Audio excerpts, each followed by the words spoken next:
Part 1. A Brief History of Illinois. Illinois, a grand and varied state lying just east of the Mississippi River, a land residing just past the uncharted far state of Missouri, and just north of the tropical hillscape of Florida, has been a part of our great nation since its founding by the Native American tribe, the Patchouli, in the early to late 1300s.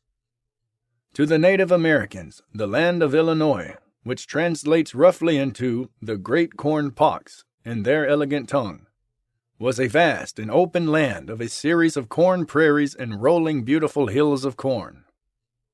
Though corn was found here in a gross overabundance, they also hunted the beautiful thralls of deer that were so vastly overpopulated, it is believed that for every Native American man there was at least 50 strong deer, both bow and duck. From the spoils of their hunts of the great antlered beast, they built giant cities of bone and hide. They even built great mounds to build even higher towers of bone and hide, creating the state's first multi-level apartment buildings. The land was kind to the Native Americans until the arrival of the Europeans, Dutch, and Floridians in the mid-1500s. They brought along with them rifles, the rail, and fierce sexually transmitted diseases. By the end of the 1500s, the deer population declined greatly due to the overhunting practices of the new men, who often clashed with the Native American population over land and animal hunting ground disputes, and what could only be described as the Great White Privilege, or what is often referred to by Native American oral historians as the audacity and hubris of these pale motherfuckers. Regardless, in a mere 50-year span, the native deer population is believed to have dropped from 50 billion to a meager 25 million, a decline so steep and unprecedented in history that people do not even possess the scientific abilities to calculate such a loss at that scale. Without the immense deer population to pollinate the corn plants and prairies, over the next 100 years, the corn began to decline from the great Illinois lands and would not return until the 1800s. When a great initiative to save the corn plant from the brink of extinction would come in the form of unsustainable farming practices that continue to this very day. By the time the 1800s had arrived, all the Patchouli tribes had fled Illinois. They greatly feared conflict from the fierce rifles and the strange sexual urges and diseases carried by the nearly rabid Floridians.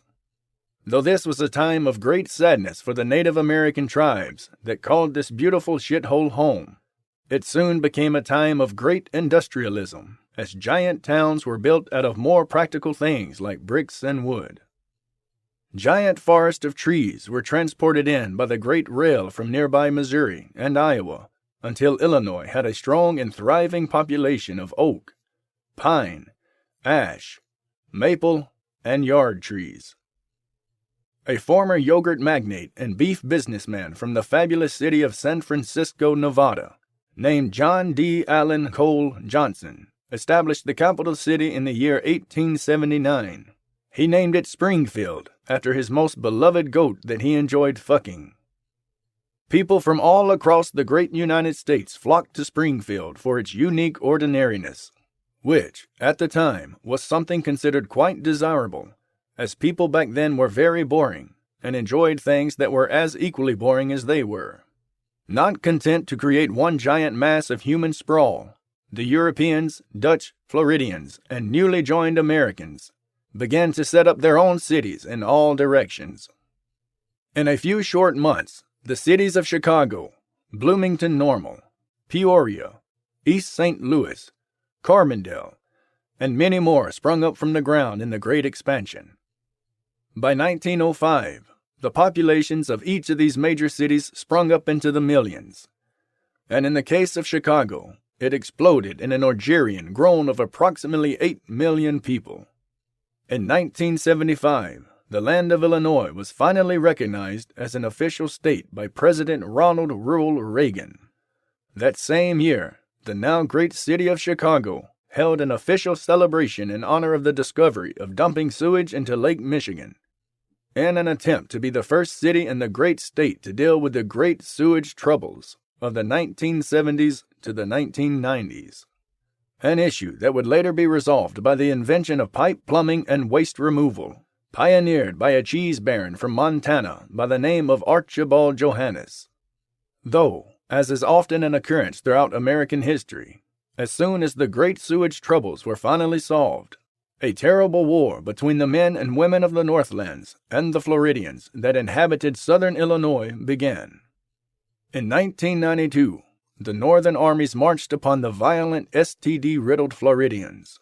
A bloody series of armed conflicts finally ended during the Battle of Syphilis Deer Hill in September of 1995. The casualties were heavy on both sides, but finally, the Floridians were pushed and forced back to their humid hellscape to the south. The Floridians, also known at the time as the Deer Fuckers, left behind many distraught and lonely deer that, in their depression, would haplessly throw themselves into traffic. All traffic. This great tragedy continues to this very day. During your travels through the majestic state of Illinois, you too might find yourself at the mercy of a despondent deer that had been taught by their parents that life was not worth living without the Floridians. However, incidents such as these have reduced over time as deer therapy and education have brought the suicide rate down drastically. By the end of 1999, cows and other livestock were shipped in from the island state of Texas to make up for the meat and hide deficit that plagued Illinois greatly. Now that we have a little bit of Illinois' beautiful history behind us, let us take a look at what Illinois has to offer the modern traveler of today. Though it still has great fields of corn, fuckable deer, goats, and cattle, it also has a great many features that might just take you by surprise. For there are winding rivers that hug so tightly to roads that you might think that they are quite gay. There are majestic splendors of nature shipped from all across the country. Birds, shimmering fish, beavers, raccoons, opossums, dogs, and both domesticated and feral cats. There are great hidden gems to be found in both the large sprawling cities and the many ethereal parks of the great state of Illinois. So, lucky traveler, buckle your seatbelt, grab your binoculars and hold on to your gonads tightly, because yes, let's fucking visit Illinois. Extra fun facts.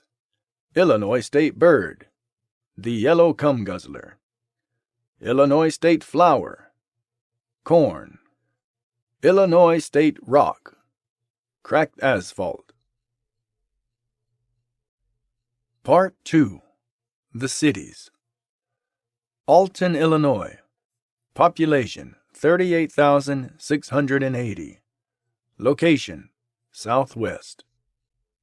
Alton, Illinois sits next to the great Mississippi River and is one of the older cities in the state. It is rich with history, most famous for being the site of the great McDonald-King debate, where it was decided that neither fast food chain could produce an edible hamburger, and ended with a strange but sensual orgy between the clown prince, his purple gimp Grimace, some guy dressed like a criminal, and the self-appointed king of burgers. It is said that due to the unholy orgy that took place in the great square of Alton, the city is now one of the most haunted places in all of Illinois, if not the country. You can find many stories of people hearing odd moans, groans, and all manner of sex noises. Nightly tours in the summer months often lead to strange orgies happening beneath the giant towering statue of the clown prince and king of burgers, locked in their eternal, carnal embrace. Tickets as of 2021 are $11.95. For an extra $50, you may also wish to partake in the tour of the nearby hospital for an optional, recommended STI panel test. There are many great hotels in the historic area, all supposedly haunted as well. Be careful that a ghost does not grab your dick in your sleep, if you have a dick. They are most likely to strike when you are peeing. However, some people find this appealing and part of the charm of staying in the historic district. If you do not wish to be dick-grabbed by grubby apparitions, there are also places closer to the highway, such as typical chain hotels. The most recommended place to eat is John's Burgers and Chicken Drive-In. The restaurant is a quaint white building with a chessboard floor and has all the appeal of a 1960s drive-in, complete with a jukebox, fuzzy neon lighting, milkshakes, and nostalgic racism. Be sure to stop in on a Friday night, as the owner, John Berger, is often present and enjoys singing all the best classic Elvis songs, nude from the waist down, as he recreates the famous dances and gyrations Elvis had become well known for. Also, do not pass up a trip to the nearby marshlands for the chance to feed any children that have been unruly during the trip thus far to one of the only remaining alligator-infested waters left behind by the Floridians. Truly an experience everyone in the family will delight in. Amboy, Illinois. Population 26,081. Location: North Central. Nestled between two fields of restored corn resides the peaceful and sleepy town of Amboy, Illinois.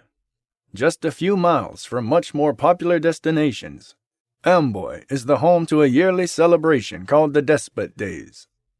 These 3 days of celebration, music, country charm, and brutal torture harken back to the olden days of the early 19th century, when the tyrannical governor, Garfield M. Muttons, brought down his iron fist and declared that horses were better than the citizens of his city.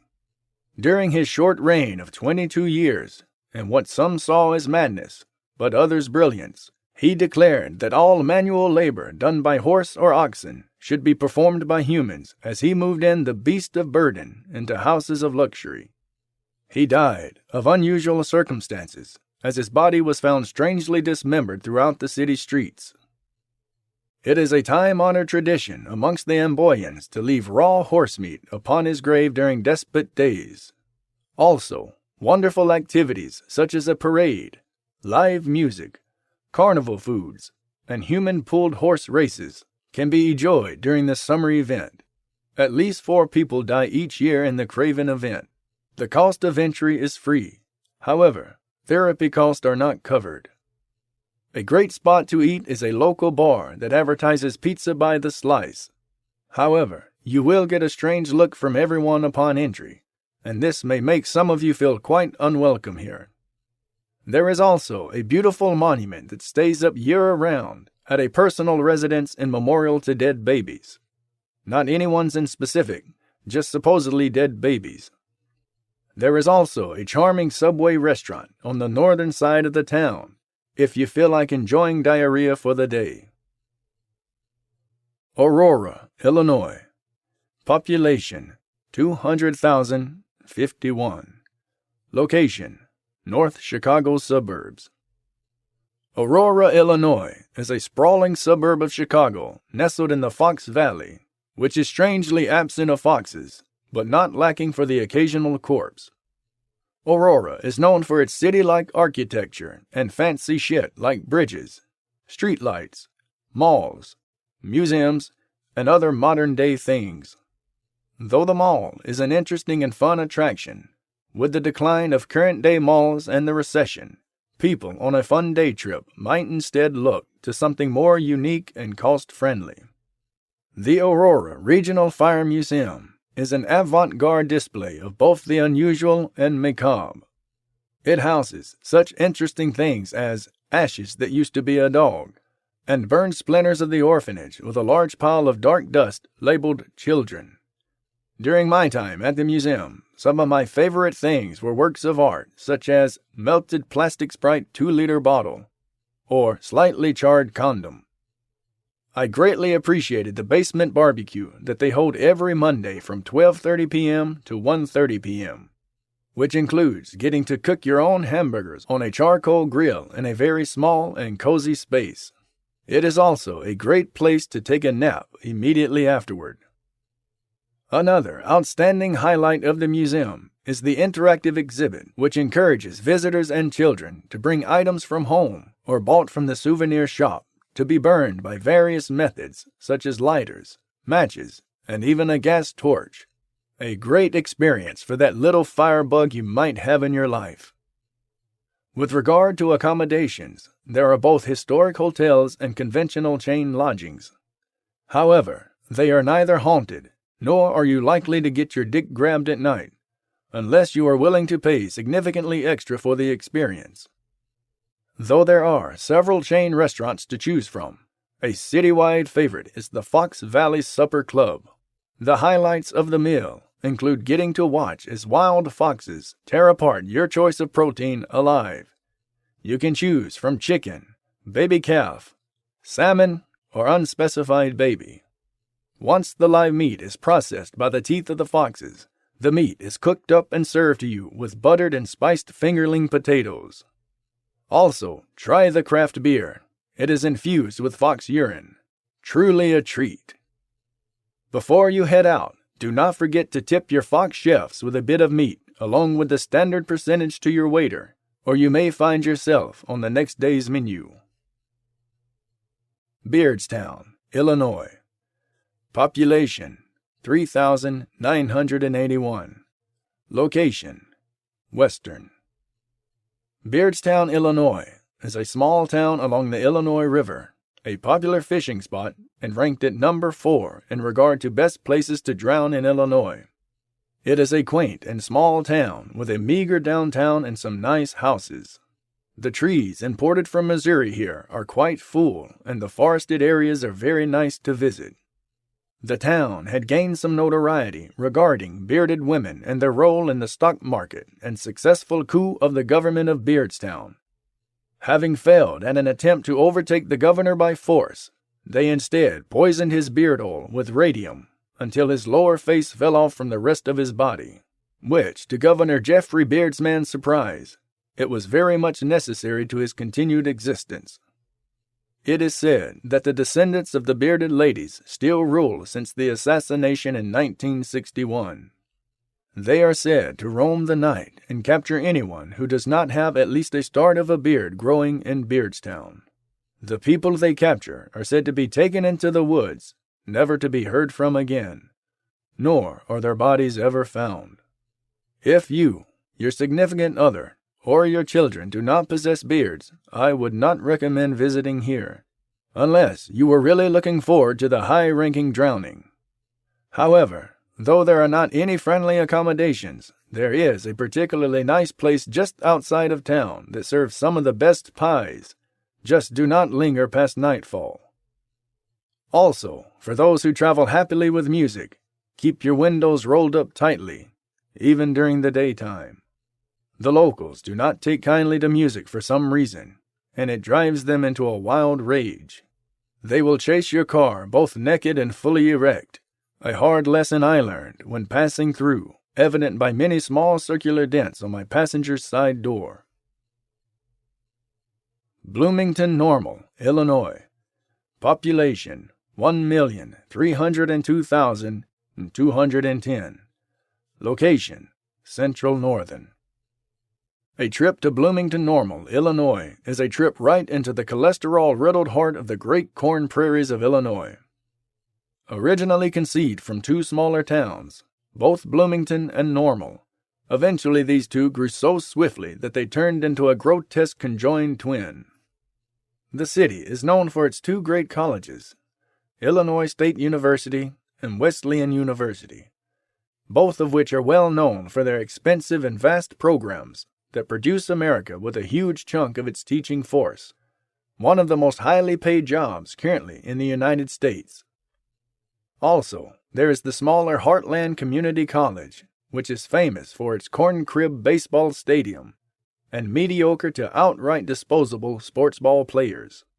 However, there is some of the most exciting baseball to be found in the entire state, as during each game 2 random balls that are pitched to the batter are filled with explosives.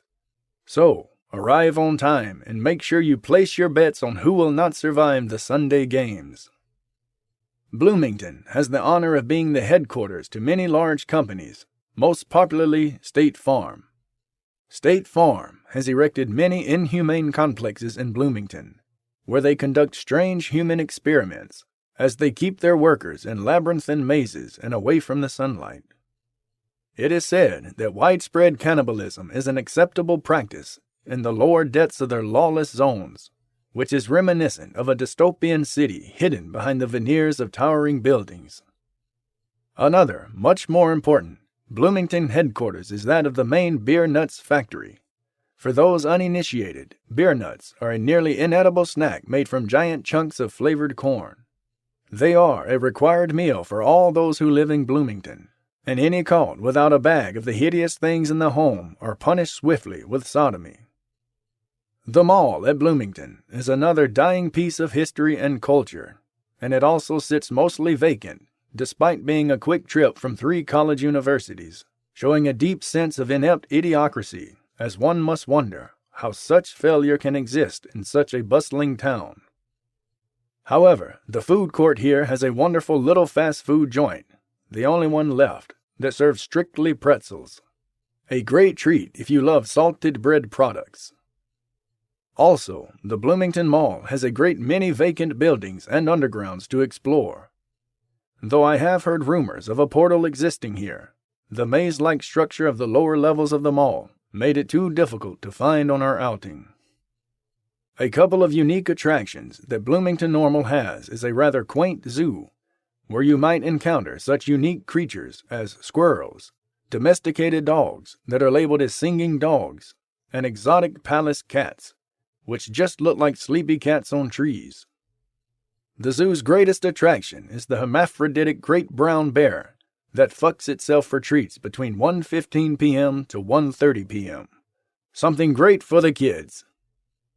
Another super fun attraction is the year-round indoor climbing that can be found in giant old corn silos. A truly can't-miss attraction come Halloween, where they wait until people have begun to ascend the wall before starting to fill the silos back up with corn, or some years beer nuts, and it becomes a white-knuckled race against time. Will they make it to the top, or die from corn asphyxiation? Place your bets and grab onto a stiff drink as the corpses come piling out at the end of the night. Looking for nightlife? Bloomington Normal has that covered for you as well. They have a center for performing arts, where artistically minded people smell their own farts and jerk each other off, as wealthy and full-cultured audience applauds with each ejaculation. Tickets range in price from $58 to $105.68. On Fridays with front row tarps costing an extra $10.95. Meet and greets after each show guarantees free pink eye infections for everyone, so make sure to stay behind for that little after-performance party. A small venue for more intimate events can be found at the Castle Theater in Bloomington. There, you might just run into all the irreverent bands that you found popular in your youth, or your parents found popular in their youth. Watch your favorite music artists throw out their back as they attempt a dance move on stage, or listen to new songs crafted about their replacement hips, or long monologues about how much cheaper bread was when they were young.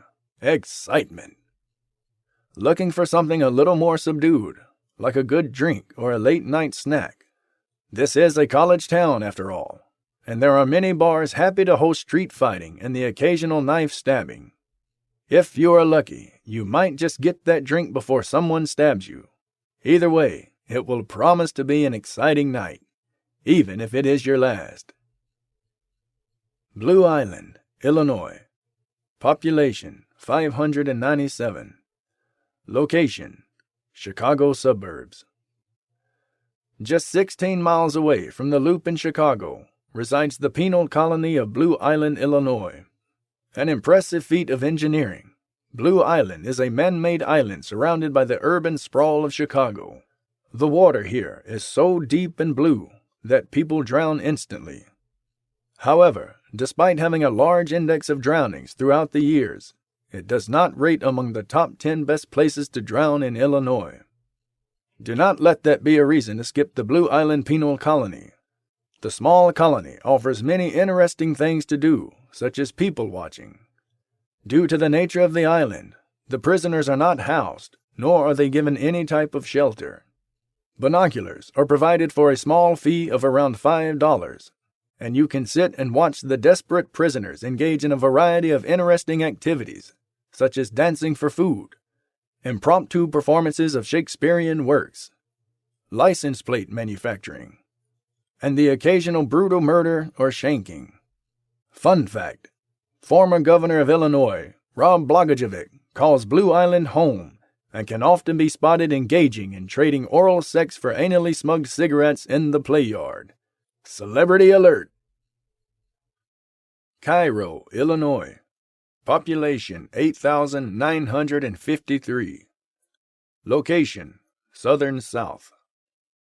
In an area described as Little Egypt, Cairo, Illinois is the crown jewel of the South. It is an area of great wealth and history. Once an important city for its shipping and railway traffic, Cairo now owes its fame to countless artifacts that it has inadvertently stolen from Cairo, Egypt. Most of these artifacts have arrived through errors in shipping and address mix-ups. However, this simple mistake, made countless times, has led to the Great Cairo, Illinois Museum of Egyptian Antiquities. You can find such golden splendors here, such as the great sarcophagus of King Tut II and Cleopatra's retarded sister, Cleopatra. Haven't heard of them? Well, it is because they were shipped to the wrong fucking place. Though countless attempts have been made by the official government of Cairo, Egypt, to have these priceless artifacts returned, the governor has rebuked all of these requests, citing the Supreme Court ruling in Abe versus Dingus, in which the court reaffirmed the childhood saying of finders keepers. Though a recent lawsuit opened up against the shipping and mailing companies may find more ground, so get here before it is all gone. Every Sunday, the museum has a great rummage sale. Lucky finds in recent years have ranged from solid gold containers of mysterious organs to kingly cock rings. Also, make sure to visit on a Saturday afternoon to enjoy a cultural appropriation party, as many of the city's inhabitants come to dance like an Egyptian day.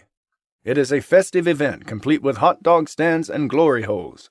Just make sure you bite the right wiener. Aside from the main museum, take a leisurely drive around the city and watch as nature literally eats at the nearby houses as they are overcome completely with vines. The vines of Cairo are so terrifying that they have collapsed many of the homes that once existed here. Do not wander out and away from the light during the evening to late hours of the night. Many citizens have been drawn out from the wealthy downtown and into the clutches of the horrors that lay beyond in the darkness. It is said that black four-legged creatures with the teeth of wolves roam the darkness and emerge from great walls of vine and cornfields to consume people like a piranha, stripping the flesh down to the bone in mere seconds. Overall, a great day trip. Carbondale, Illinois. Population 81,923. Location: North Southern. Surrounded by great forest of oak and pine, the great town of Carbondale, Illinois is the destination of choice for many tourists making their way through the southern forest wastelands. Known for being the city with the highest pot consumption before legalization, Carbondale was named after the carbon residue that forms around the hitter of a bong after all of the green has been smoked. Literally, everyone here is either high or very high.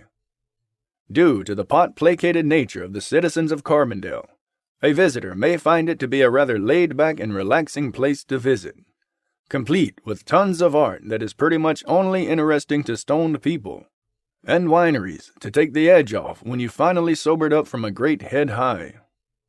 Founded by former President Abraham Lincoln in 1968, who was a notorious enjoyer of both farming and smoking cannabis, the city became a thriving place to live because people love being high. President Lincoln was even known to stay for many years before saying, "Fuck, these people are way too high for even me to tolerate," and moving on to California. Several activities can be found at Carbondale. You can go shopping under the influence of marijuana at many local shops and buy lots of smoking paraphernalia. You might also wish to take in a movie at the theater under the influence whilst wondering, what the fuck am I even watching? Also, there are several great places to wander while you ponder the idea of feeling your hair grow or coming up with genius ideas for products that have already long since been invented. Finally, there are a great number of restaurants, both chain and local. Though it does not matter where you eat, After all, you'll be so fucking high even a hamburger from McDonald's will taste delicious, and that is a near impossible feat to achieve. Carbondale is also home to Southern Illinois University, a party school where everyone is high. On an interesting side note, nearby Makanda, Illinois is a great place filled with rolling hills, trees, and wineries. An amazing place to get both high and drunk at the same time. I believe that the practice is being called crossfaded by the locals and the kids. Carbondale has many accommodations such as bed and breakfast, hotels, motels, and passing the fuck right out in the back seat of your car. Whatever you choose to do in Carbondale, it is plain family-friendly fun. Cherry, Illinois. Population, 986. Location, Central. Located in a seemingly quiet cornfield, you'll find the small town of Cherry, Illinois. It is the home to the third worst coal mining disaster in all of the United States. In 1909, 259 workers, men, boys, and countless fuckable mules died as a great fire erupted due to a lantern, with fire in it, setting fire to coal, which is highly flammable. The tragedy struck the community harshly, and the cherry crops that were mined were destroyed, leading to the Great Cherry Crisis of 1910, which brought the cherry pie to the brink of extinction, before a scientist by the name of Contessa Duchampion discovered that cherries could grow above ground just as well, if not slightly better than below ground. Through her diligent and forward-thinking efforts, the Great Cherry Crisis ended in 1915. And the species Cereus pie was spared extinction and saw a great rebound. Nowadays, we take cherries for granted. We can simply pick them from trees, from cans, or, for the more adventurous, they can be found in the unholy walls of Walmarts across Illinois and most of the United States. The cherry mine remains open today and is a popular site for tourists. Tours are held every day from 9 a.m. to 5:30 p.m. from Monday to Saturday. Tourists get a chance to don helmets and pickaxes as they descend by the luxury of an elevator down into the shaft. Once there, activities such as mining for dirt cherries and coal are beloved amongst both children and adults alike. In the Tunnel of Fire, tourists dig for interesting souvenirs to take home, such as bone chips or the occasional human tooth. If you happen to be traveling through the area on November the 13th, each year the Cherry Mine Society holds a mule sacrifice ritual in the depths of the mine where they bring back the spirits of the dead. Possessions and hauntings are the hallmark happenings of the ritual, as all who attend are amused by the tortured spirits of the dead as screams and cries fill the tunnels. During the festival, a young woman is chosen to be possessed by the angriest spirit of the dead. She is then stripped and given a great meal of dirt cherries and lamb, as she is left alone in the darkness until the possession happens. People wait patiently, jovially, as the sacrificial woman flees from the mine and haunts the entire town of Cherry, Illinois, spreading fires throughout the town and flying north to the town of Amboy, where she abducts babies and feeds upon them.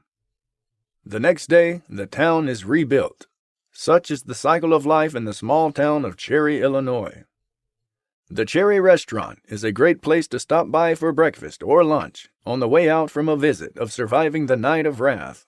However, leaving without having a large slice of dirt cherry pie would be an insult to the memory and the pride of the townsfolk, so eat up. Chicago, Illinois. Population, 8,291,201,303. Location, Chicago. Of course, no travel guide would be complete without acknowledging the great urban sprawl that is the city of Chicago and all its lesser suburbs. The skyline, best viewed from the sewage-filled Lake Michigan, is a true gem to behold, especially at night as the light pollution blocks out the stars and any semblance of nature. The real attractions here are the Shed Aquarium, the Sky Deck at the Bruce Willis Tower, the Navy Pier, and the Field Museum. The Sky Deck is an idiotic game of life or death, or the world's worst version of a glory hole, as children and grown adults are encouraged to jump up and down upon a glass surface with a 50% chance of the floor breaking away and leading to a gruesome death from the 101-story fall. The prize for survival is simply a t-shirt that says, "I survived the skydeck at the Bruce Willis Tower." It is not worth the cost of the high admission of close to $500. Allegedly, the cost to replace the glass floor each time it breaks about every 20 minutes or so. Especially with the added expense of the children that are sent back down the elevator, parentless and crying into their cheap t-shirts. Personally, I find it a strain upon the local orphanages that must take in countless newly orphaned children during times of high tourism. The second attraction I will briefly talk about is the Field Museum. It is a confusing and oft-times boring affair. I am not sure who it is meant to appeal to. Behind the confines of the large building, which looks very professional and promising, is a huge cornfield. I imagine that people who have spent their entire lives living in Chicago care very little to see the cornfield, and tourists that have been driving for hours through the wretched sight would not wish to pay for the fee to stomach more of it. Again, in my opinion, it is another wasted opportunity for the city of Chicago. Finally, the Navy Pier is an overpriced amusement park with shitty rides and shit food. However, compared to the murderous Bruce Willis Tower and the murderously boring Field Museum, it is a definite palate cleanser. If you wish to see some interesting architecture, there are some to be found here. A giant silver bean allows you to look at your ugly reflection and take selfies in front of it, just like all the hundreds or so people around you are attempting to do. So again, high marks for originality there. There are many cruises along the canals of Chicago that explore the architecture. However, the overwhelming smell of sewage is still a constant complaint, as proper plumbing had only been introduced to Chicago in the last 20 years or so. Every year on St. Patrick's Day, officials attempt to turn the water of the canals from the shit brown into a bright green. They usually succeed, and the water glows a brilliant green at night, illuminating the streets in a sickly pale green glow. It is quite a beautiful sight. However, do not stay long. You will get cancer. Aside from Chicago basically being shit, there are some interesting places to eat further away from the city. However, just like other wonderful places in the world, the further you get from downtown, the more likely you are to get shot. In fact, getting shot is one of the most popular activities in the city of Chicago, as it beats every other major city in Illinois and the United States. During my time visiting Chicago, or Shitcago as the citizens call it, I found that I had many great adventures further away from the city. The family and I even found a great local restaurant where we were served some of the best pizza I had ever had. As I bled from a gunshot wound to the arm, I remember thinking, "Damn, this is some fucking good pizza." No matter what you decide to do in Chicago, remember, have fun and try not to die at the Bruce Willis Tower. Oh, and you can also go shopping at the Gold Coast in Chicago. But we both know that you are way too poor for any of that. So moving on. Compton, Illinois. Population 303. Location Central. It would be easy to overlook the small city of Compton, Illinois. However, doing so would be a terrible mistake. Compton has had a long and storied history in the genre of rap music. The seemingly sleepy city has given rise to musical artists such as Eazy-E, Suge Knight, and many others. The NWA documentary, Straight Outta Compton, was based upon the group's experiences in this small city. Compton, Illinois stands as a great example of street culture and the influences it has had upon America's music. Though once thought of as offensive, the culture of rap music in Illinois has finally been seen as a positive form of African American storytelling. A day trip through Compton might be a short one due to the surprisingly small number of homes and lack of much to do in the city. However, it is this lack of much to do that led to such creativity. For that mere fact alone, Compton, Illinois deserves your attention. On your way out of the city, if you happen to see a police officer, yell "fuck the police" at them. They love that. Dixon, Illinois. Population 12,345. Location: Northern Central. Dixon, Illinois is an interesting stop for the traveler interested in history and festivals. Its main claim to fame is being the birthplace of former President Ronald Reuel Reagan, the first president to recognize Illinois as a state. He spent his childhood here hunting rogue Floridians and occasionally engaging in acts with fuckable deer, though he did so within reason. He did not wish to be like the Floridians, who so often mated with fuckable deer that they became mad with the power it gave them. Instead, he used his power to become America's 25th president, where he abused poor people and beat up the elderly for fun. So fierce was his love of fisticuffs that he once challenged a great brown bear that had been flown in from Alaska to a boxing match. Despite the creature being rare to these foreign lands and the population small, Ronald Reuel Reagan punched the brown bear repeatedly in the cock so many times that it died. Aside from being the birthplace of divine royalty, Dixon is also popular for its Dixon Cider apple cider facilities, which eventually stretched out to a line of stiffer stuff when they started producing hard Dixon cider. The eventual orgasmic success of the company launched it to spray its product over the face of the country until demand faded, and the product slowly began to retreat, shrinking until growth had gone completely flaccid. They also have a fake piece of the Berlin Wall. Why? I suspect some form of collective pretentiousness, as most people are well aware that the Berlin Wall was completely destroyed in World War II. There are many great places to eat in Dixon. However, not stopping at the local Arthur's Deli would be an insult to the corn god. There, you can drive through and get a hot potato and eat it in the nearby cemetery. At least there, you will be safe from the dark things that lurk in the nearby wood. There is a nearby river next to a pretty stretch of historic buildings. It is rated number 8 in places in Illinois to best drown in. East St. Louis, Illinois. Population 3,904,291. Location: Southwestern. East St. Louis is the shining jewel of the Illinois West, sharing a border with the uncharted far state of Missouri and built alongside the mighty Mississippi. East St. Louis is a top destination for tourists, both domestic and abroad. Far from the corn prairies and the horrors that supposedly lurk within, East St. Louis is a bastion of city life, protected by great forest from the normally harsh Illinois landscape. There is a great land bridge here that connects Illinois to Missouri and is a popular spot for bungee jumping.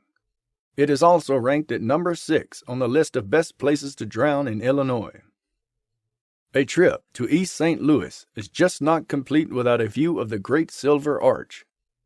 Created in 1968 by the eccentric but cheerful alien death cult, the Silver Arch is prophesied to be a giant hook created to specification by instructions from an ancient race of aliens.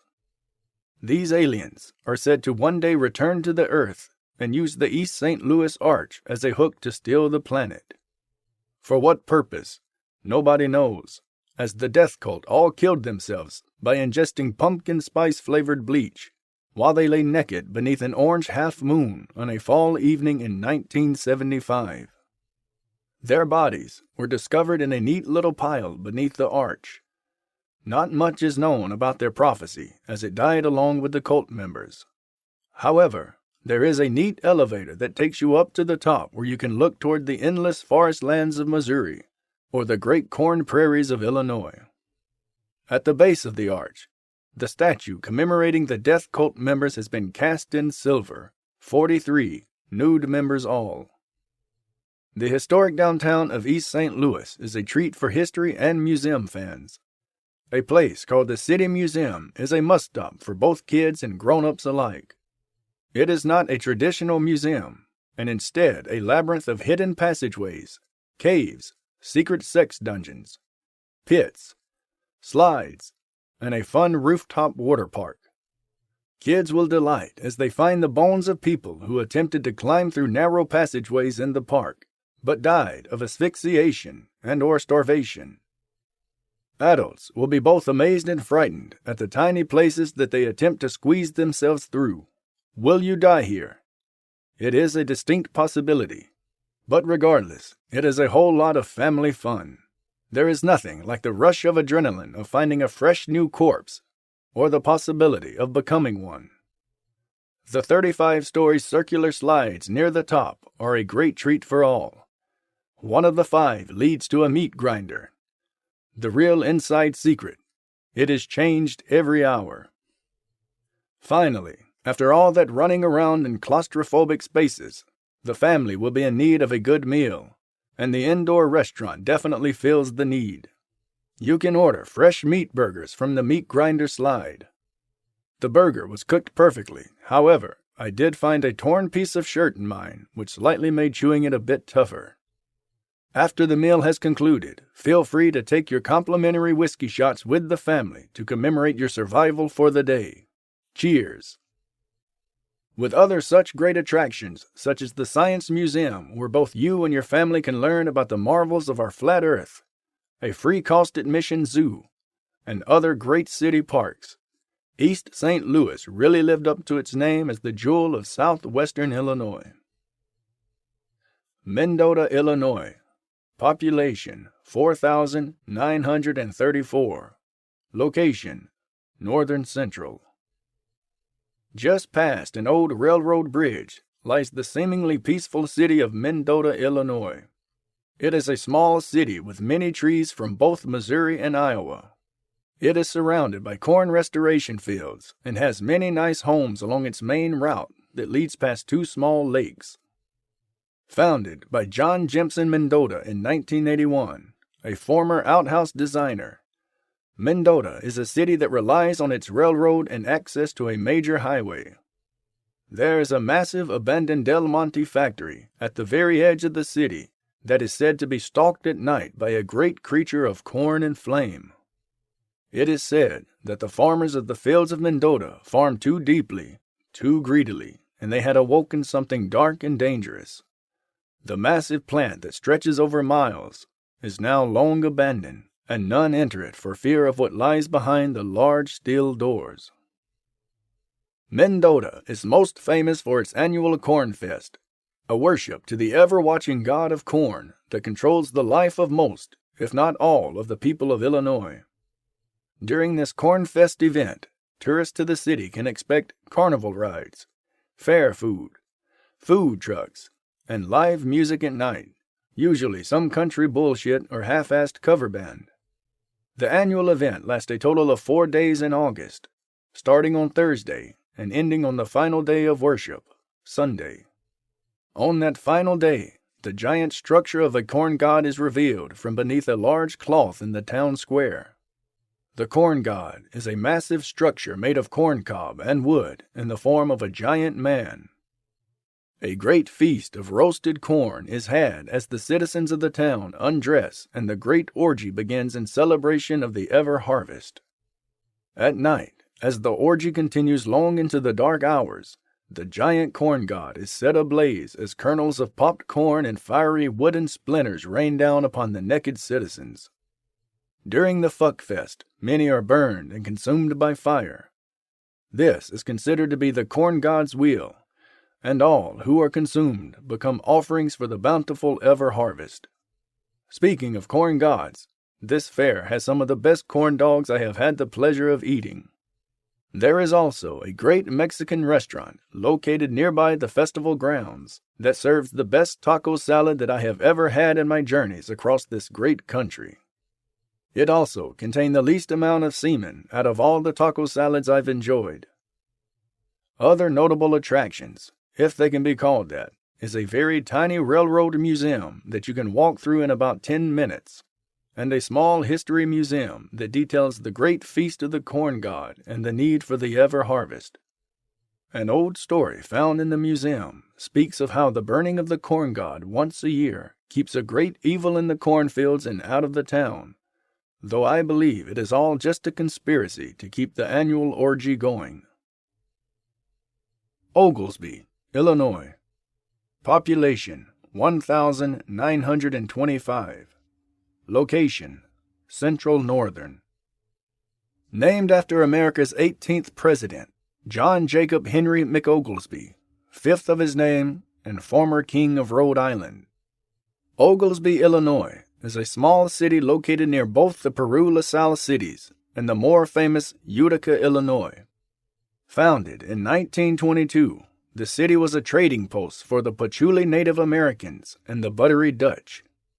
President McOglesby, a capable Dutch hunter of deer in his time, set up the small colony so that he may trade with the Patchouli for their bountiful women.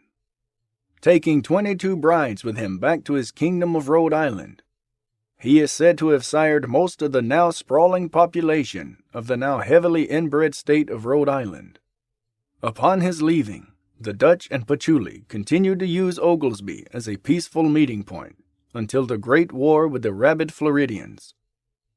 In modern times, Oglesby is no longer a trading post, but a great gas stop destination along the road. It does, however, have some unique eateries, such as Mr. Salsa's Fine Dining. Mr. Salsa was a common chef at a Mexican restaurant until he fell into a vat of freshly prepared salsa. His body merged with the spicy concoction, and now Mr. Salsa is a living mass of a red garlicky mass with chopped onion and the delightful smell of cilantro. Despite the restaurant bearing his name, as he is now the head chef, the restaurant primarily only serves soup. Having limited use of his hands or eyes, he is only capable of crafting wonderful soups. Lucky visitors might find a piece of Mr. Salsa in their soup. For tourists who hunger for more than soup, there is an adorable root beer stand nearby that serves root beer, hamburgers, and dirt cherry pie shipped down specially from Cherry, Illinois. During Ogilvy's Summer Fest, fireworks are launched high into the sky to scare off the summoned witch from the cherry mine rituals. The creature roams the land until her replacement is found or she has burned high above in the sky before she can rain down fire upon the residents of Oglesby. Events also include live music, mostly consisting of cover bands of 80 songs that you were probably not alive for, nor really care about. Also, a nearby abandoned cement factory is a great place to participate in one of the area's underground orgies to please the corn god. Just make sure you don't forget your hard hat. Ottawa, Illinois. Population 11,203. Location: Central Eastern. Famous for its pretentiousness, Ottawa, Illinois sits along the Illinois River and has bluffs with tall trees at the far end of the city. It is host to a variable cavalcade of overpriced, pretentious restaurants that offer up fancy meals in old, nice-looking buildings with locally sourced meats and vegetables, unusual ingredients, and farm-to-table casual racism. The downtown of Ottawa also has a bustling art district that people like to say that they care about, but actually do not give much of a shit about. There are also some nice shops as well. In fact, downtown Ottawa is separated nicely from the more modern conveniences, such as fast food chain restaurants and the ever-evil Walmart. Ottawa, Illinois is also home to the last remaining bookstore, Prairie Fox Books. However, given the high illiteracy rates in the state, it is of little surprise that a bookstore even exists in the digital, audible age of consuming stories. There is also a fair number of quaint shops that sell overpriced shit and antiques if you are into that kind of thing. The main attraction of Ottawa, Illinois is the Roxy Theater, which plays new movies and at night is popular for its daily showings of snuff porn. Though a word of caution, I would advise against going to matinee shows as they are often still cleaning semen from the ceiling during the cheaper earlier shows. The city of Ottawa also harbors a dark history. It has a radioactive past in the form of radium used in the production of glowing clock faces. The painters who created these clocks often suffered dire injuries. The same radium was used in the Beardstown assassination by the bearded women who gained power over the town. Hints of approaching assassins and whispers of spirit-like bearded women have been observed approaching Ottawa from the east. A meth-addled man named Billy recently was found dead in the woods, his face completely melted off. Police have marked it off as an accident, but people familiar with the dark history of Beardstown suspect otherwise. A great place to eat on the way out of town is the local Cracker Barrel. It is always full of white old people who look at you judgingly as you order all the sides. Because let's be honest, most of their main dishes are as bland as shit. Peru LaSalle, Illinois. Population 15,404. Location Central Northern. Peru LaSalle, Illinois is a decent-sized city with many amenities that smaller cities around it rely upon. A trip through Peru LaSalle is not complete without stopping by its famous trash mound just outside of town. A towering hill next to a picturesque red barn. The great mound was built as a stronghold against the dark things that are rumored to reside behind the rows of corn. The deadest of dead malls exist in Peru, with only about 11 stores and no major anchor stores. As dead as its mall is, it still has a great number of chain stores that provide much-needed supplies to the isolated farm cities. From construction, like wood needed for Mendota's great corn god, to groceries and furniture. Peru is a shopping destination without much history. However, there is an old abandoned trailer just off the main road where people used to pay money to get peed on. At least, that was what the website at the time said. I have no idea as to why or when it possibly got shut down. It is almost as though it was illegal. Now, the trailer is a breeding ground for fuckable squirrels and other small woodland creatures that were imported from the small creature capital of the world, Maine. LaSalle, the less sell-out half of this retard power couple, is an area steeped with much more history and attractions. It has a more unique downtown with attractions such as a statue of a butterfly woman playing the flute. This statue has origins back to the patchouli Native American days, when the men of the great tribes would often go hunting for such a woman in order to engage in sexual activities with her. It is said that any who actually achieved such an act would be blessed by having a winged penis, a gift that would enable flight to its bearer, though at the cost of great pain.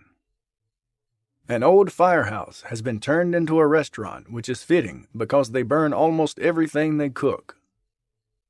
A bustling community lives along the Illinois River nearby as they worship the passing barges of corn, ever grateful and hopeful that the river shall continue to flow and bear their precious seed far into the mouth of the rivers of America.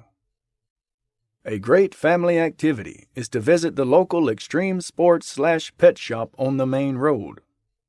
There, families are encouraged to shoot at small animals such as rabbits, chinchillas, and guinea pigs with pellet and paint guns. The cost of admission is worth the fun of watching your child pelt a small rabbit with blood-red paintballs. Do not worry if your child feels regretful for their actions. They are simply preparing for dark days ahead to come. A great place to eat is the Taco Bell on the far side of Peru LaSalle.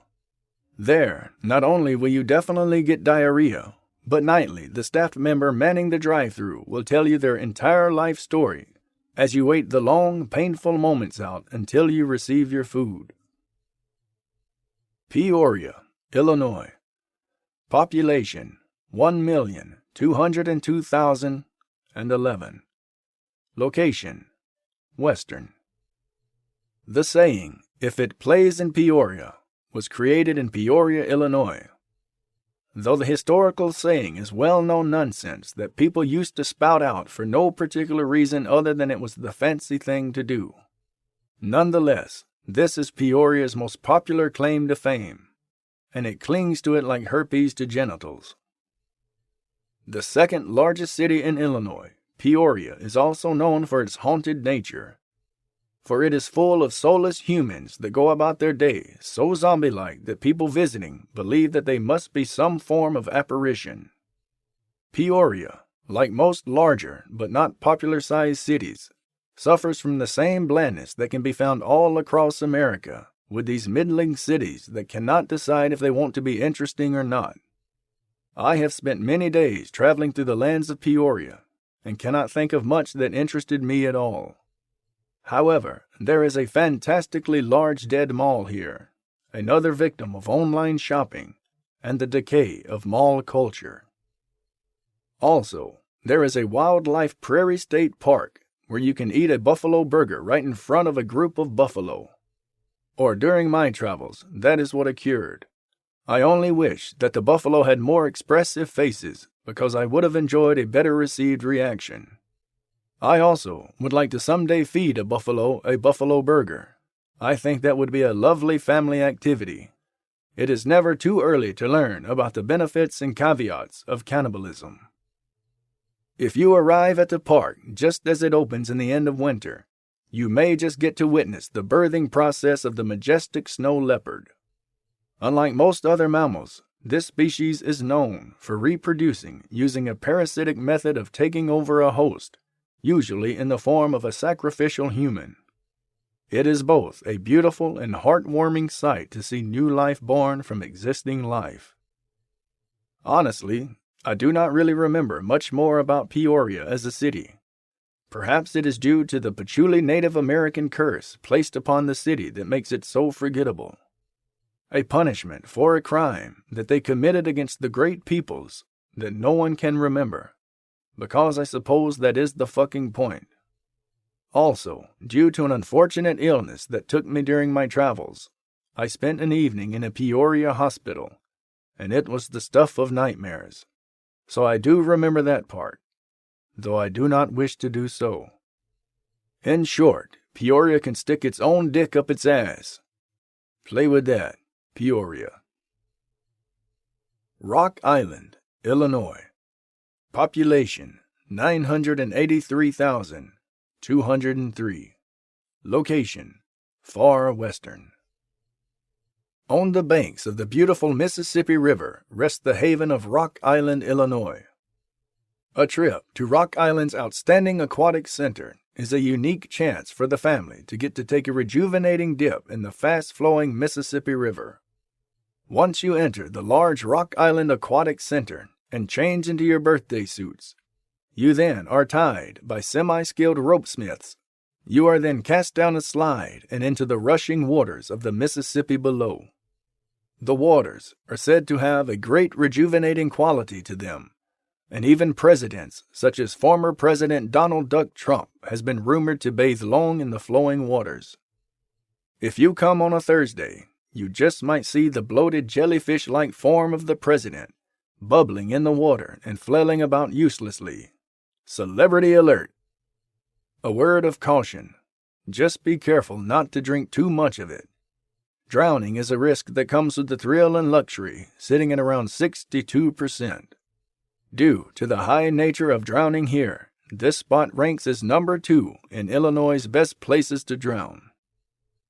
Once you've dried off for the day and had a nice relaxing float against the strong waters of the river, head on over and try your luck at nearby Jumer's Casino and Hotel. The family-friendly casino is full of hundreds of video slot games and a handful of table games. Though your odds of winning are never very high, it is a great lesson to the children that prepares them to constantly face disappointment in life. Marvel at the newest machines as you place your money into what is effectively a paper shredder, as you feed your ravenous addiction to the sights and sounds of shiny flashes on screen and the sound of fake coins exploding in orgasmic rage.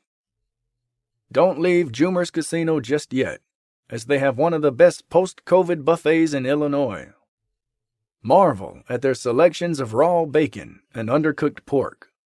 Your body will be swimming with parasites at the sheer amount of glory of the raw foods buffet.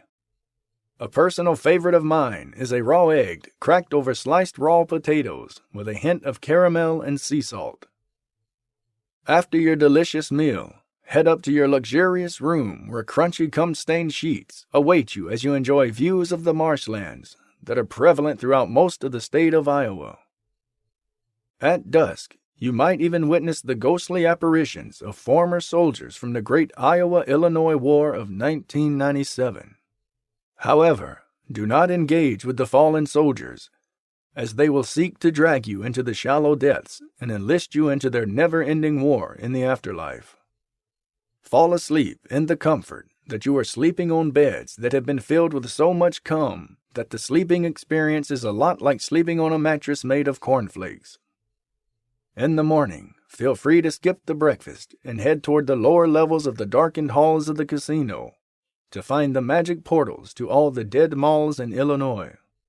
These dead zones will provide your families with minutes of shopping fun. Just be sure you remember which portals you've taken, as it would be remiss of you to get lost in the endless maze of dead malls and liminal spaces. On your way out of Rock Island, make sure you stop by the historic Fort Deer, a great fortress of spears and fire that helped keep the dark creatures of Illinois out of the virginal forest and marshes of beautiful and enticing Iowa. Have a quick meal at the nearby Love's gas station, where they will fry just about anything they can get their hands on. St. Jacob, Illinois. Population 2,509. Location: Southern Western. A trip to St. Jacob, Illinois is a trip to the meth lab haven of the Great Prairie Lands. With a huge amount of reclaimed farms set aside for the preservation of corn, lots of methane gas is in use in the recovery efforts to keep corn alive and well in Illinois. St. Jacob, the patron saint of meth, provides the meth-creating community with ample amounts of stolen methane used for the production of the interesting, tingly drug made popular by the hit television show Breaking Bad. A tour of St. Jacob does not leave the tourist heart wanting, as most of the meth labs are not labeled as such, as they are usually highly volatile affairs that tend to explode in the hands of the untrained or mentally handicapped. That and the high illegality of the entire production causes a great amount of paranoia amongst the meth-producing community. However, if you have the proper connections or pay the right people, I feel that a tour of one of St. Jacob's great meth basement facilities would be a real eye-opener for the family. The kids will get to experience science firsthand, and the adults would get a real experience in how not to want to sleep, ever. A real experience in St. Jacob would not only include getting to be a VIP at a meth lab, but having lunch with a professional cooker. It is told that they are the greatest makers of grilled cheese sandwiches. I am told it is something about using mayonnaise instead of butter, as the bread is grilled. However, I do not like to think about that. Aside from the popping meth scene, activities in St. Jacob include watching the paint dry, watching the grass grow, and staring at the cornfields nearby. Regarding nightlife, aside from most residents staying up all night on meth, they report seeing spiders or bugs crawling beneath their skin and strange whispers and movements amongst the nearby cornfields. The former might be the meth, though stories of dark creatures that wall behind the rows of corn are common amongst many of the corn prairie cities of Illinois. On your way out of this beautiful little meth hamlet, do not forget to purchase some meth for later. You might need it as the hours drag on, as you have nothing but cornfields to stare at, and the dark things that rustle beyond it. Springfield, Illinois. Population 2,905,404. Location: Southern Central. Established in 1897 by Dr. John D. Allen Cole Johnson as the capital of Illinois, Springfield, Illinois is both majestic and sad. Once the most booming town upon the great corn prairies, It now sits with a lesser population than the more popular but shittier Chicago. Though still housing a large number of the original ruling class in Illinois, Springfield is a town steeped in the deep history of Illinois' dark culture and heritage. In the historic downtown, a great statue made of marble in the shape of Springfield, Dr. Johnson's most favorite fuckable sheep, towers over all other buildings. It is said that Dr. Johnson commissioned the statue himself after his beloved sheep Springfield died giving labor. However, the half-sheep and half-man creature born from their unholy union was said to have run off into the nearby corn rather than live amongst the humans. Grieving the great loss, it is rumored that Dr. Johnson gathered a flock of around 60 or so of the most fuckable sheeps he could find. He took each and every one as his wife, though tragically, he still outlived them all. Dr. Johnson, stricken by grief and, in his later years, a fierce alcoholic and enjoyer of corn liquor, drowned himself in Lake Springfield. Number 5 in Illinois' best places to drown. A definite must-see attraction at Springfield is the Abraham Lincoln Presidential Library and Museum. Named for the famous former president and weed connoisseur who grew up nearby. The library is a mostly abandoned hall for books that go unread due to the high illiteracy rate in Illinois. Many families who travel through use the library as a makeshift shelter, building book forts at night and resting beneath the dusty copies of illegible large tomes of text. This has become a nightly ritual, as many people claim that the half-sheep, half-humans that remain hidden in Springfield often stalk through the towering 52-foot library at night and consume people whose book forts are not well enough constructed. For those planning an overnight stay here, make sure your book fort building skills are at their peak. We heard the screams of a nearby family that had chosen to use old National Geographics as their building materials. I had never known humans were capable of producing such horrific screams. On a lighter note, the museum side of the Abraham Lincoln Presidential Library and Museum is a delight towards all things marijuana-related.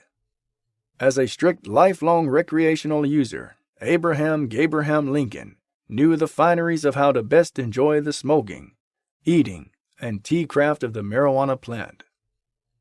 A great interactive exhibit for the kids allows them to run a virtual pre-legal drug empire, complete with a small prison for them to spend an hour or so in if their operation falls under the ever-watchful gaze of the on-site police, complete with the occasional unwarranted use of forced beatings. For the adult user, the experience is much more akin to those found in Carbondale. Only the location is a giant hotbox where even if you do not wish to be high, you will be after half an hour or so. Many various edibles, such as brownies, cookies, and other weed-infused items can be bought at the souvenir shop. Also, a strangely large variety of sex toys. You will really want to be stoned off your gourd for the next must-see attraction. The nearby home of President Lincoln has been preserved in all its former inglorious glory. If you have ever wondered what boredom might look like, this quaint throwback attraction is one of the best visual and literal representations. Although I did find the attraction of the woman churning butter to be strangely sensual, the dirt roads through the tiny area show the horrors of boredom of life in the early 1960s.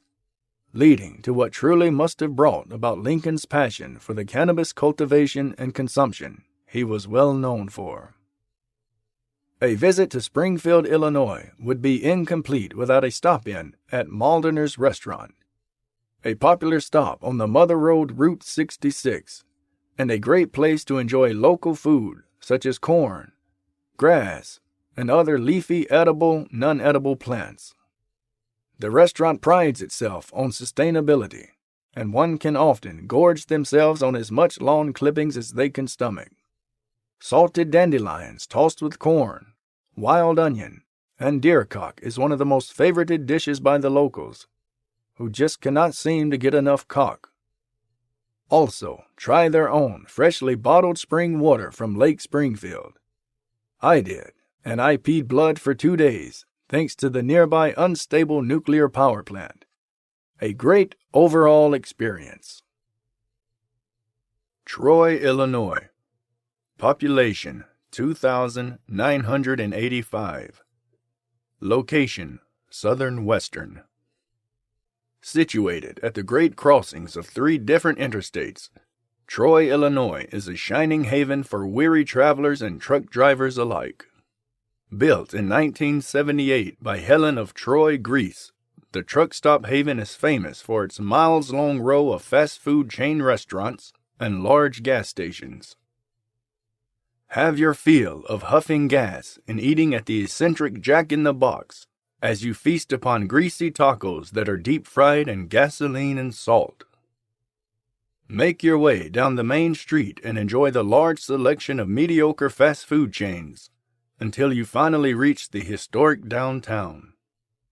Attempt to take a walk around the man-made lake amongst the trees at Troy Park, or simply pass out due to gasoline inhalation or food comas at one of the many benches set alongside it for just such a reason.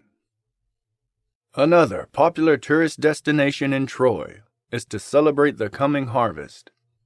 On the outskirts of the boring town, besieged by cornfields, once a year in November, the citizens of Troy gather to offer outsiders to a roaring fire as carnival rides and the laughter of children drown out the cries of those burned alive in an attempt to keep their homes safe from the dark things that hide behind the rows of corn. Do not worry too much, though.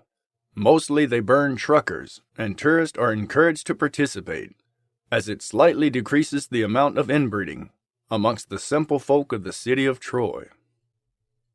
Near the downtown area, a small library can be found. It is charming and full of books that no one reads.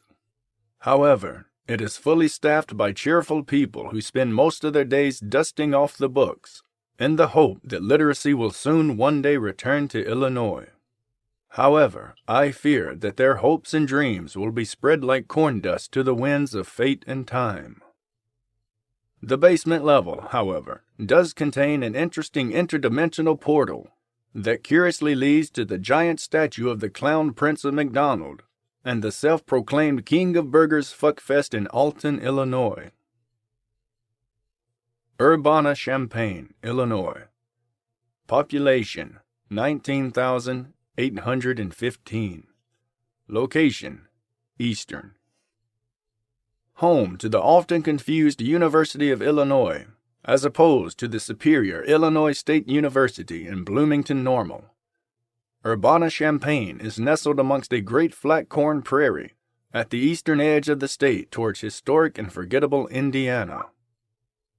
Though the school has stood for hundreds, if not thousands of years as a bastion for education, in recent years, due to the many disappearances of college students from dark creatures that lurk amongst the corn, the school has grown in notoriety for capturing one of the pitch-black skinned deer with wolf's teeth.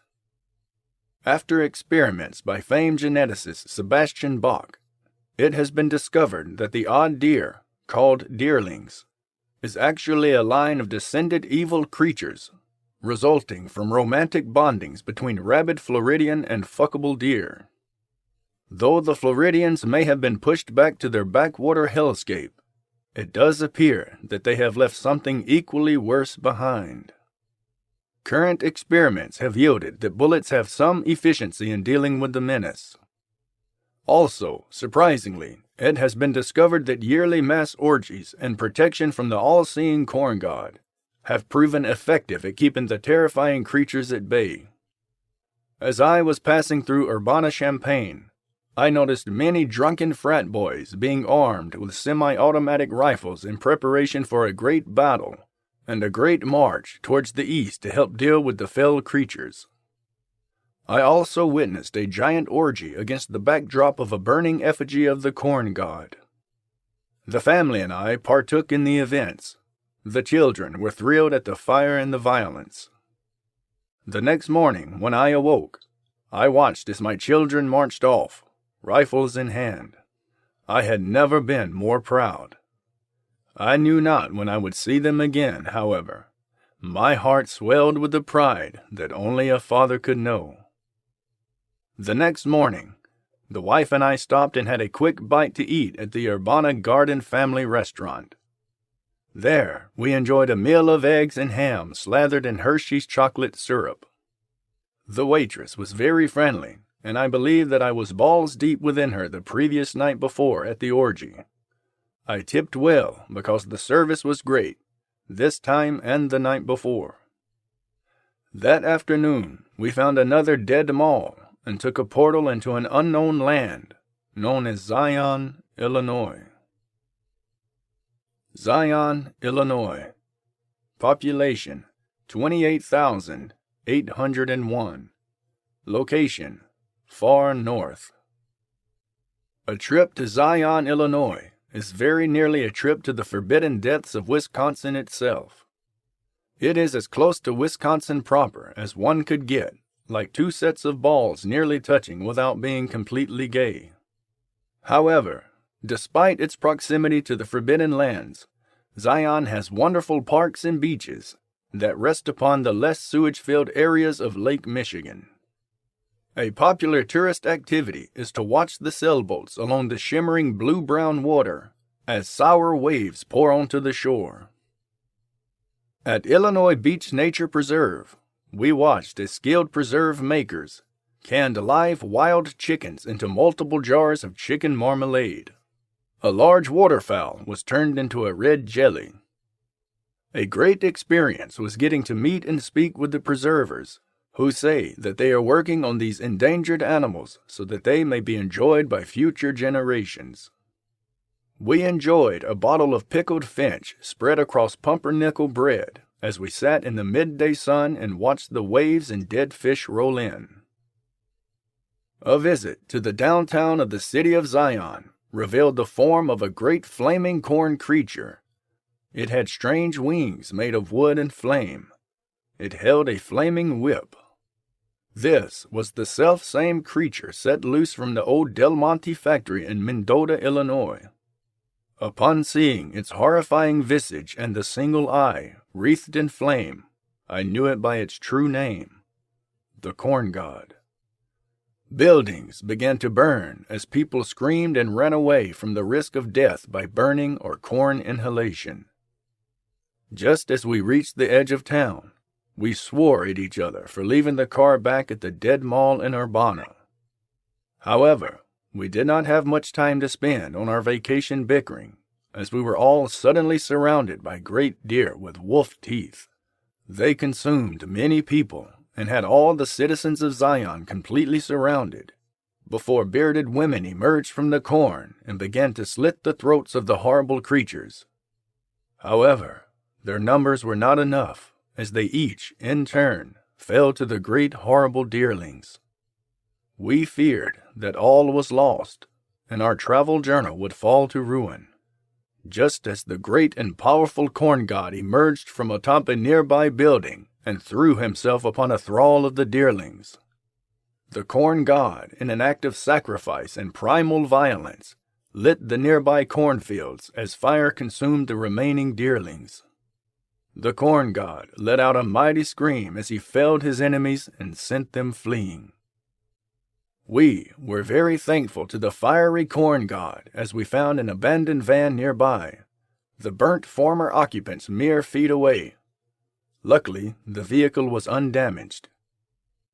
Happy with our time in Zion, Illinois, we turned our attention to the great parks that we had set out to visit.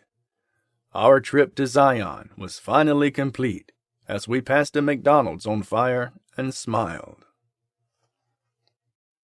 Part 3. Wonderful Illinois Parks and Attractions. Shedd Aquarium, Chicago, Illinois. Created in 1901 by Joseph Fisher, Shedd Aquarium began from a very humble start. The poor fishermen who used corn as bait to pull large inedible fish from the polluted Lake Michigan came up with a brilliant idea to house these fish in buckets in a nearby shed. He charged tourists from the forbidden lands of Wisconsin a land barren of all fish, 2 cents per visitor to view his growing collection of strange and deformed fish. Eventually, his collection of oddities grew so popular that he had to erect multiple sheds and raised his prices to 5 cents for the entire experience of walking his lands upon the pre-Chicago lakeside. By 1909, Shedd Aquarium had been visited by every Wisconsin, building up Joseph's fortune to around $1.6 billion when adjusted for inflation.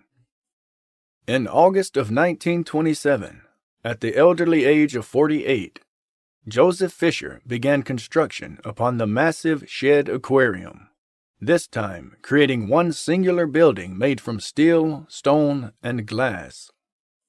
Over the next year, he managed to, single-handedly, construct the large building that we are familiar with today. By the time Chicago was founded, people were in awe of the great aquarium.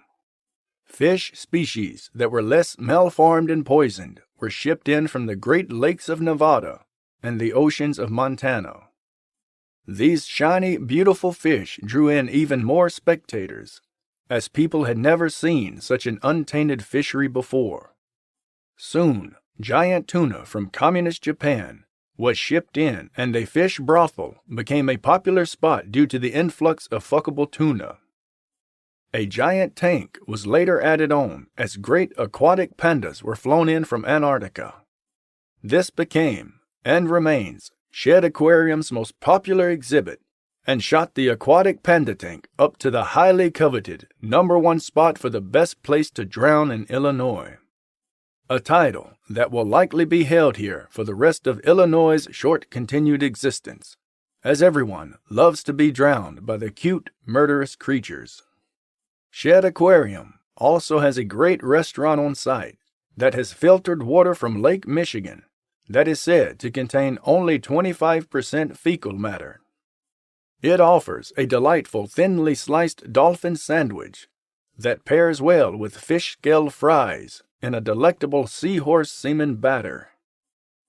A sprawling souvenir shop offers up a variety of sex dolls in the shape of the popular tuna fish and even the very edible dolphins.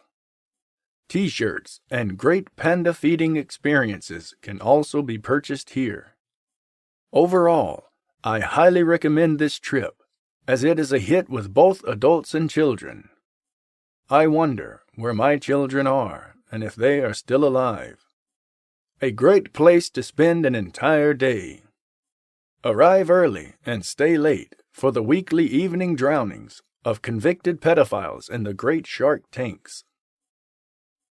Allerton State Park, middle of nowhere, Illinois. Hidden away by a thick forest of trees resides the majestic Allerton State Park. It is a magnificent series of both gardens and great statues, and is Illinois' only designated corn-free garden in the state. Here, at this breathtaking park, you can walk amongst different flowers with comfy themes. Each garden is laid out in spectacular fashion, around usually pretty sexy nude statues, a great place for fans of stone titties and cocks. A long green hedge walk leads to another towering statue with a nice long dick. From there, continuing along the path, you reach the sunken garden, or the ancient gladiatorial battle arena. Here, men and women fought to the death for the entertainment of the park founder, current President Joseph Festiva Biden. During his vacation time, he spends his days lounging nude in a large mansion on the park grounds, and fishes for koi in the great pond with his long and flaccid penis. Celebrity alert! On the same grounds, many paths can be found, though most are used to keep people lost, as poisonous snakes shipped in from unknown lands prowl the region looking for unwitting victims. At the far edge of the park, the largest and tallest statue, the Sun Singer, stands. The statue is green in color and has its arms stretched out wide as a large circular road surrounds it. Make sure You are here for both the summer and winter equinox, as the statue is said to get fully erect and erupt sparks of shimmering lightning from the tip of his penis. Everyone who attends orgasms instantly. Remember to bring a change of pants if you are clothed. It is said that this strange occurrence helps keeps the portals between the dead malls and Zion, Illinois working and intact. However, the science is not completely understood as of yet. It would be remiss of me to mention that a great many colorful berries also grow in the fantastical gardens. Having a snack after a long walk is a great way to unwind. Just make sure you wake up afterward. Sometimes people don't. Sand Ridge State Forest, Forest City, Illinois.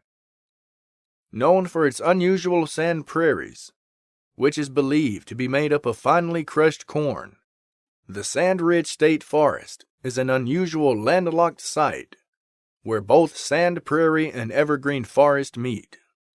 The many hills and dunes of sand are quite a unique spectacle, and the sand prairies are a welcome sight from the hours upon hours of countless corn prairies that litter the land of Illinois.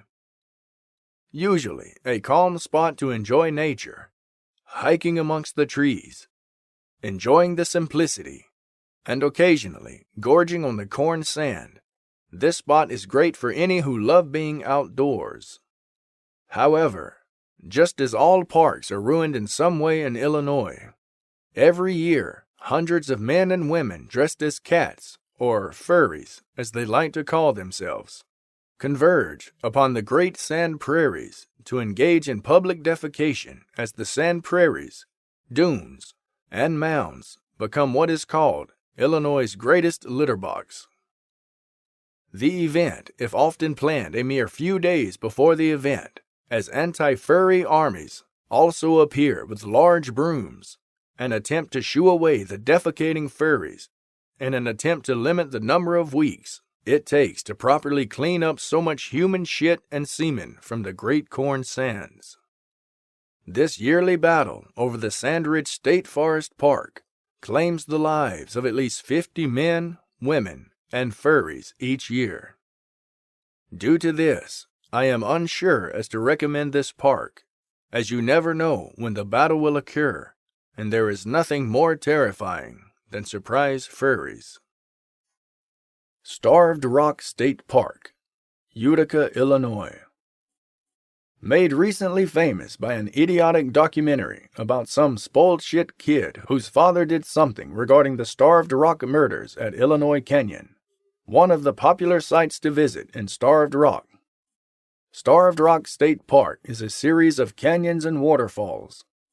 Shipped in from California as a gift to the fledgling state, the out-of-place attraction makes you feel like you are somewhere else, somewhere better, which is almost every other state save for Florida, Indiana, and a few other shitholes.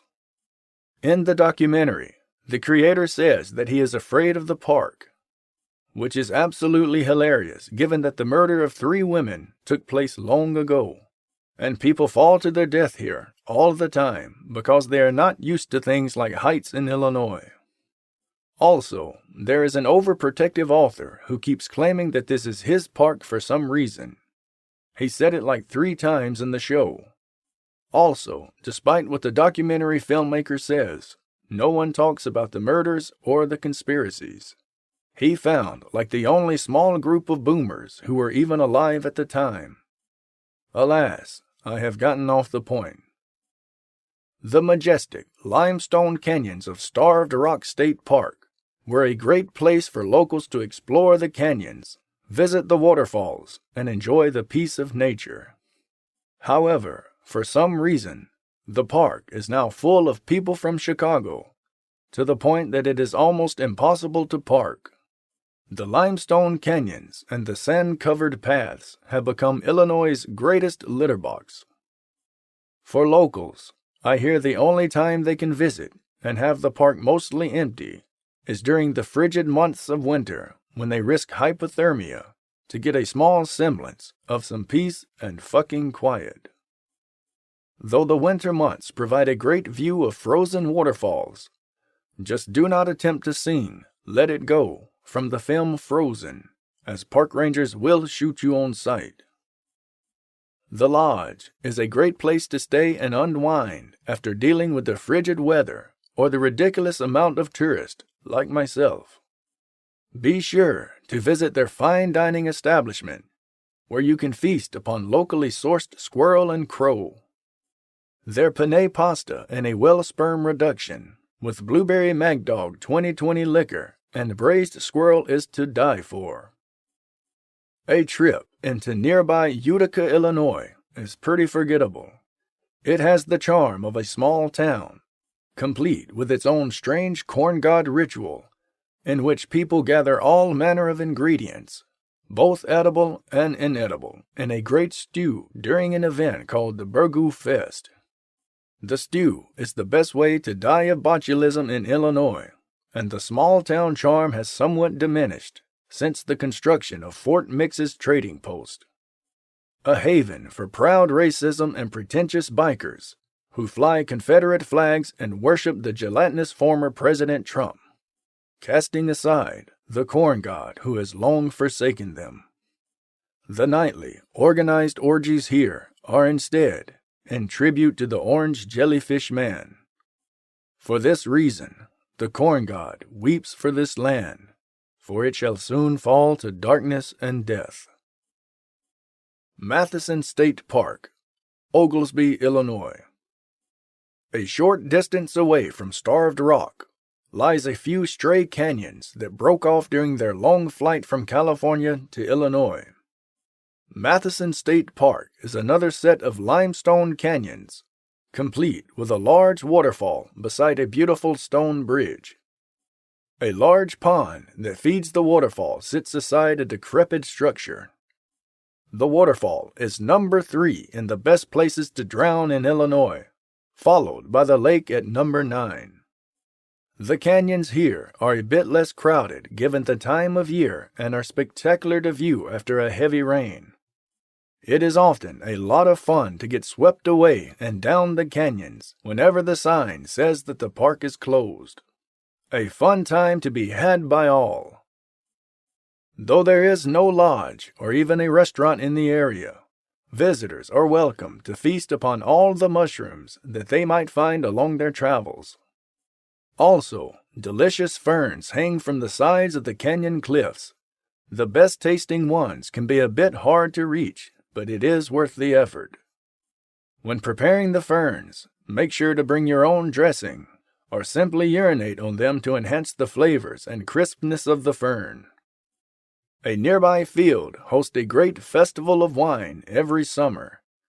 Here, a giant orgy takes place as wine-intoxicated participants celebrate the corn god's protection from the surrounding cornfields. A nearby large field of sunflowers is another popular tourist attraction.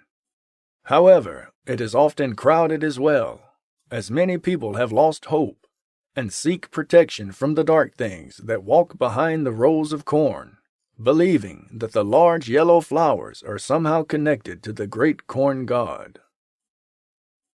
Funk's Grove and Sugar Grove Nature Center, Funk's Grove, Illinois.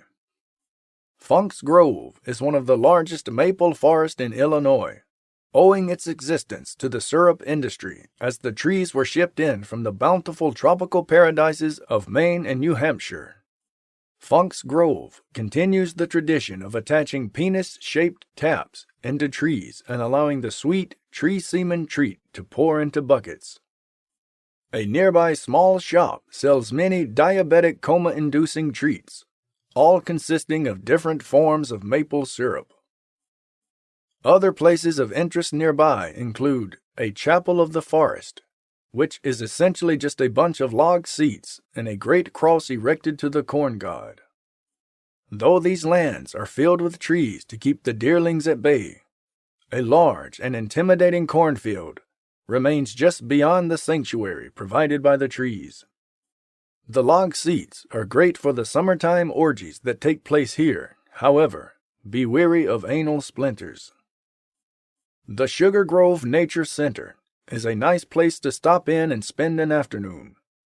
A small building houses the furs of many, hopefully dead animals, and an entire sitting room is dedicated to the skillful art of bird watching. Different songbirds arrive and feast upon seed and displayed corpses of squirrels as you relax and skillfully attempt not to fall asleep from sheer fucking boredom. A walk around the grounds leads to a great archway built in honor of the corn god that leads to a stage that has never seen use since the musician Todd Carey performed on the stage and called forth a great thrall of deerlings that emerged from the cornfields and slaughtered the audience due to their offense at his musical stylings.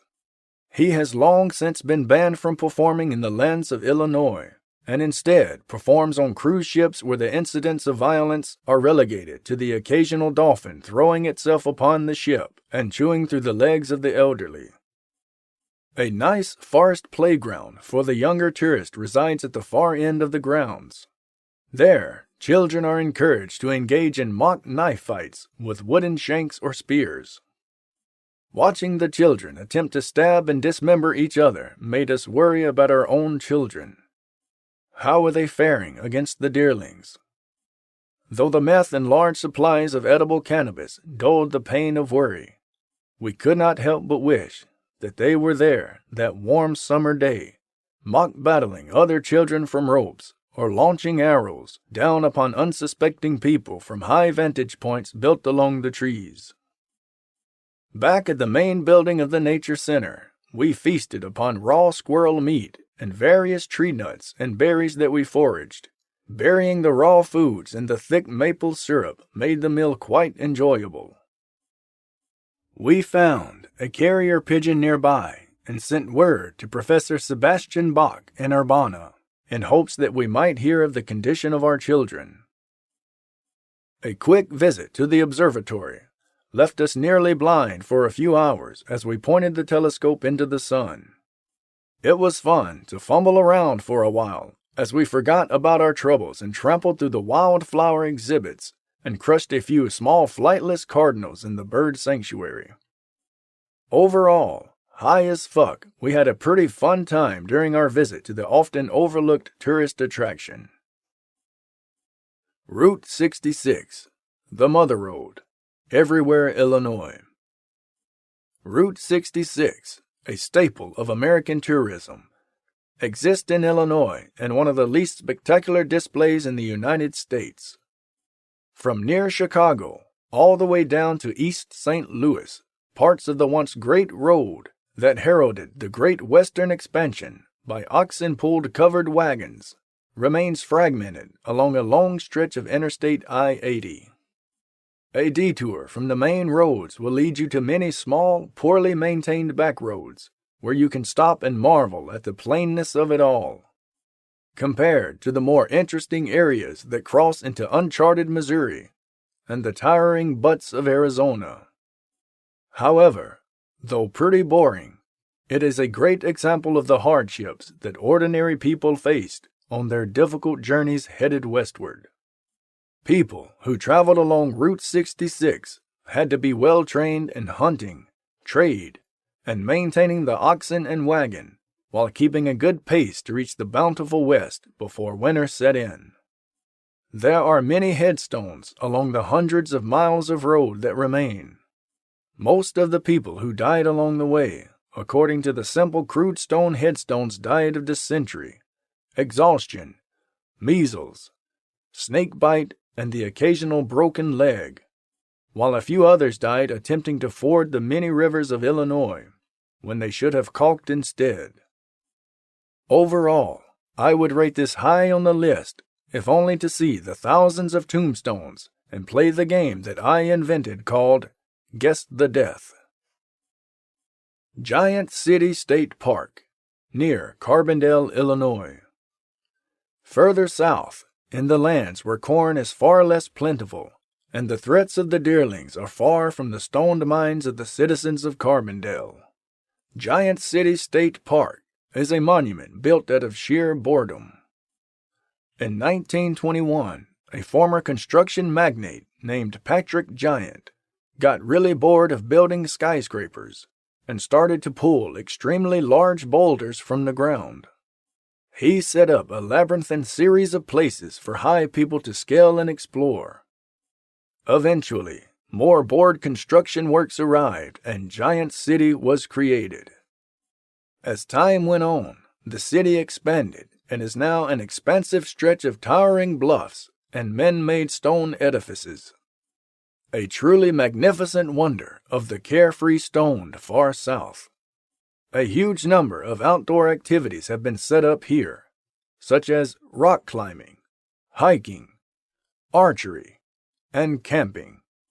However, most local visitors are so high that they mostly just camp and hotbox in their tents, forgetting why they came here in the first place, aside from to get really high and stare at all the giant boulders. Despite being called Giant City, I was not impressed by most of the buildings in the city. Most of them lacked doors, so we could not find anywhere to shop or eat dinner.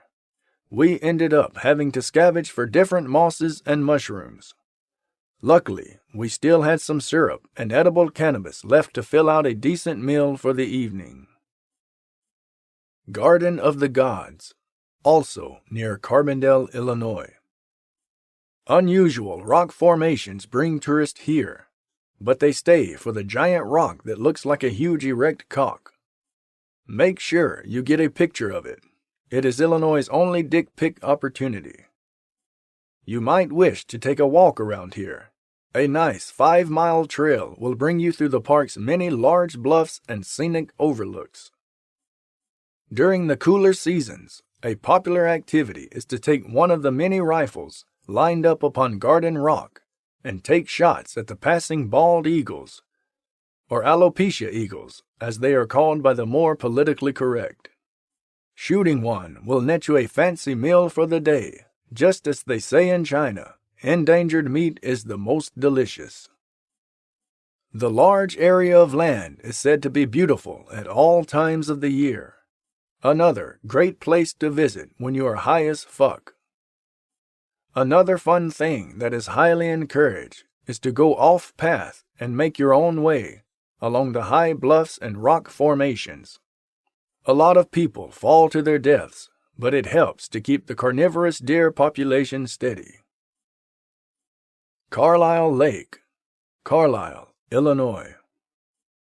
Sitting at the banks of the man-made giant lake, we finally received word that our children were slain in battle by carrier pigeon.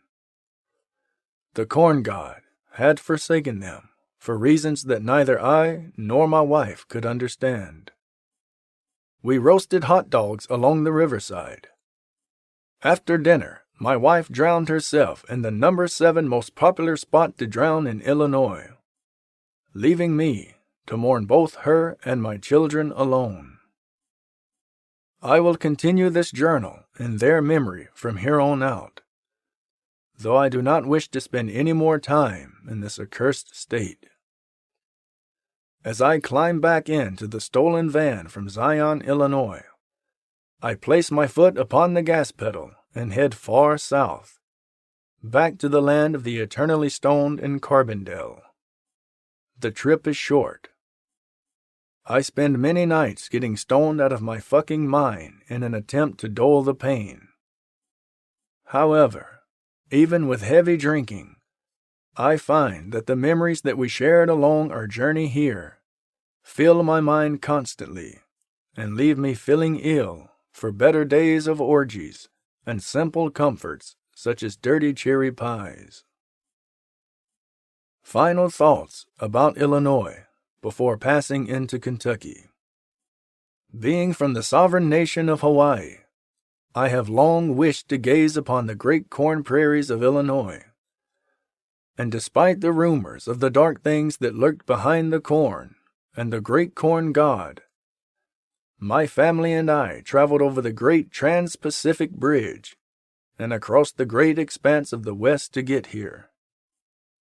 Now, I truly wish that we had stopped instead in the land of a million lakes, Nevada, and instead spent our first foray into being tourists amongst their mighty kingdoms and lands.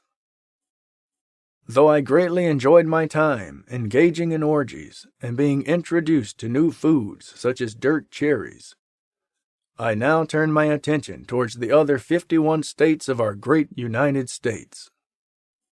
I know that I have left many wonderful cities, parks, and attractions off my list. However, the weight of the losses that I have endured will not allow me to continue forward. Instead, I will seek new places and write about them. I will leave the deerlings and corn behind as I seek out more intriguing destinations. I know not yet where I will stop. However, I will keep my journal and findings always at my side. I know that Illinois will eventually burn, either from the great corn god or fall to the deerlings. With this knowledge, I recognize that the Illinois that you may visit may vastly differ from mine. However, I shall keep it and publish it as a record of history, of what once was and what should never be again. The abominations created in this state should never be allowed to spread across our great nation.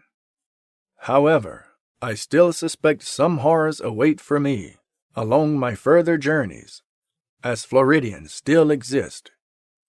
If they could give birth to such horrors as the deerlings, then who knows what strange creatures I might encounter in the next state I choose to explore.